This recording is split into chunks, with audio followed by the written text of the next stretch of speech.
Hey everybody, Nick here again with Big Flick Energy, bringing you another movie review, and today's is for the movie Hush, which is a horror movie that came out in 2016 on Netflix about a woman who is both deaf and mute as a writer, and she actually lives kind of in a secluded part of the woods in a cabin to live a solitary life where the silence wouldn't necessarily affect her because she in fact cannot hear, but things go wrong and there is a killer that's coming after her, and that is where the movie caught my eye, in that it was a unique premise to a horror movie with the protagonist being someone who could not hear or speak, when typically those are huge parts of a horror movie, whether it's the person screaming or the killer maybe making a noise so the protagonist can hear where they are, kind of thing. It definitely gave a unique, fresh perspective, but in my opinion, the writing of the rest of the movie itself did not live up to the ambition of the premise of the movie,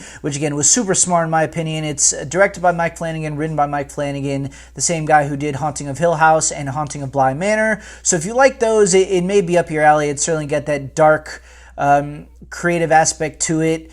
It's hard to see if you watch it in anything other than pitch black, so definitely needs that kind of horror ambiance to it. But again, unfortunately, the end of the movie did not tie itself up too well. There's too many plot holes missing to where even myself, who is sometimes seen as an apologist for movies, had a hard time getting over. And again, the uniqueness of the premise of the movie did not match the kind of bland writing for the rest of the movie. So if you are a horror genre fan, you might want to take a watch as something that's, again, relatively new in terms of the scheme, the way the movie's laid out, but nothing special in that it is a must-watch, much less a rewatch, which I probably won't be doing, although it's on Netflix.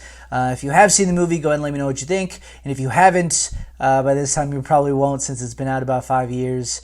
And even if you just have some feedback on the review, I'd love to hear it. Any suggestions, any shout-outs that you'd want to hear reviewed so you don't necessarily waste your time if it's not for you. More than happy to give you a recap and a review. So thanks as always for your time.